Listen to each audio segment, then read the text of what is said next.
Hey, my Legion, how y'all doing today? I'm here today to review a movie called All the Kind Strangers.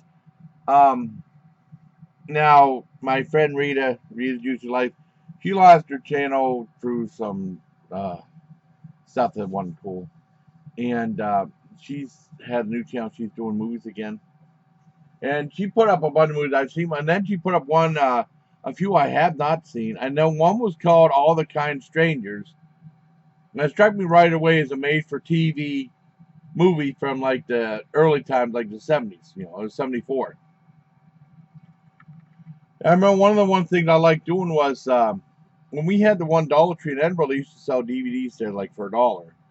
Well, now you can go to Dollar Tree and find some good quality ones for $1.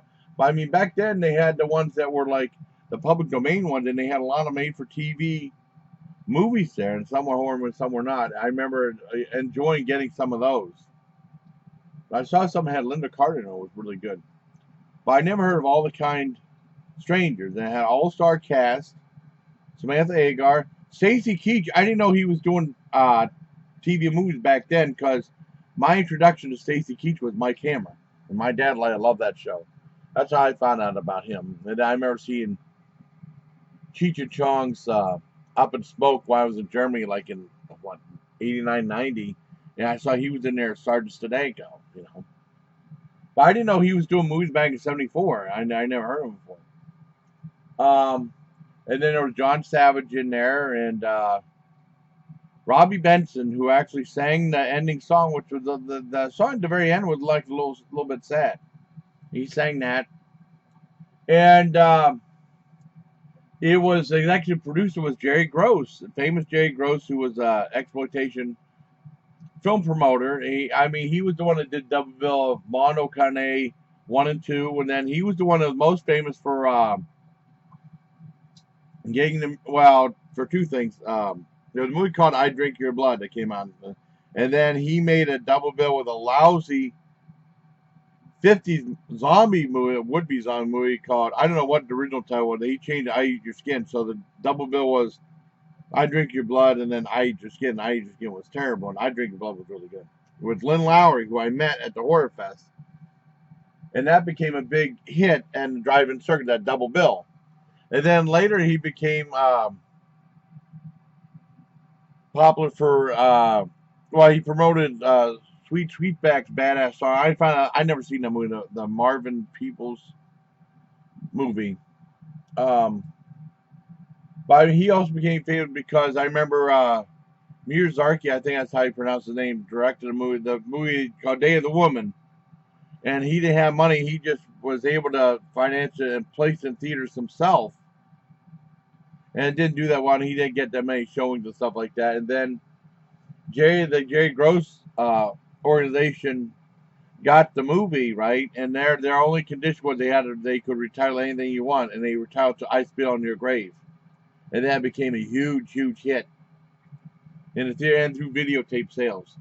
So he was famous for that, and then he went on to do like he they promoted like Blood Beach and also Boogeyman, and that was suddenly he ended up not being. You didn't see him that much after that, after '83 or something like that. He dropped off. But I do remember the guy, especially the name Jerry Gross. Well, anyway, it was cool seeing him in that too. And basically, the movie is about. Well, I'm doing this for Rita too. I mean, hope you see the review. The movie's about like this one guy says he picks up this kid. He said, "Well, I'll give you a ride home." They're walking, and he's walking home in like a long distance, like a few miles. "Well, I'll give you a ride home to your folks and stuff." And he ended up taking him down this really dirt road through swamps and stuff like that to this house, and has found a bunch of kids. Well, a couple young kids. Most of them look like they're in their 20s, like Robbie Benson, and then, well, he might be 18, 19, I don't know. And John Savage looks like he's 20. The way he acted in this one, he reminded me of Michael Rooker in um, Henry Confessions of a Serial Killer. Um, Well, anyways, it turned out that we had one lady, Samantha Ego, was the mom there, but I found out she's being held hostage, and then, uh, and she can't leave, and then Stacy keeps finding out he can't leave too because they want parents, they want them to be their parents, and there are other people that they said they didn't want them being parents anymore, and I guess they killed them. And that's the whole plot. They kidnapped Stacy Keach. Well, Samantha Agar's already there, and they say as their parents. It's a very unique idea. Great TV movie. I thought I mean, it's only 74 minutes. That's why you can find it as a TV movie, because I remember renting like Home for the Holidays when I was in Germany, like 74 minutes. Sally Field. I don't know. I found it was a made-for-TV horror film, but a lot of times people would what days of video rental, if you see like a movie like 73, 74 minutes, usually with a big name, usually you know what the made for TV movie like Trilogy of Terror was, and that was a big hit on Gorgon Home Video. And people who released, most famous for releasing Face of the Death. And there was other made for TV movies, and then I saw some other ones. I remember seeing, well, I mean, not all horror films. And Richard Pryor did one on Black Brigade with Rosie Greer. That was a good one. That was a war movie. Low budget, but it was entertaining. But these were all TV movies, and it was fun seeing one I never seen before. And I'm sure there's lots of other out there. I mean, I rented some other ones. I just can't remember them off the bat. But I mean, I enjoyed the movie. I mean, it got a little. In some parts, it maybe got a little bit silly. But I mean, the scenes with the dogs, you can tell the dogs were not like vicious. They were like, they're pretty friendly looking, and then they just had like the growling, and that was kind of silly. And then the part where he saw his car at the bottom of the lake, and that was such a fake effect. That reminded me of like he saw like a little thing in the water, like it was reflecting of a car or something, because they had to save money. It reminded me of that one. I'd never forget that flaming car thing from Curse of the Screaming Dead, which Froma brought, and it became Curse of the Cannibal Confederates.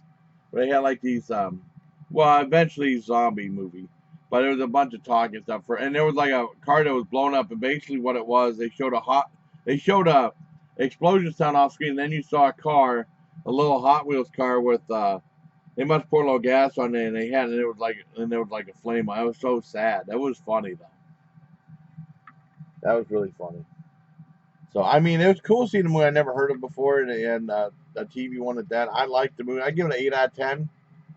So I hope you like this review, everybody. Till next time, please take care, my legion. There you go, Rita. Hope you liked the video. And I got I got a new location now. And like, I mean, it's not like super bright up, but the sun really was coming through. So I had that yellow thing, the joining the thing I have over there. So you got low. It does cut down the glare. So I hope you like this video, everybody. Till next time, please take care, my legion. Got the air fryer cooking too. There I go. Good. Well, they just showed that thing. I know Lunchable wanted to. I never had Lunchable pepperoni pizza. All right, bye.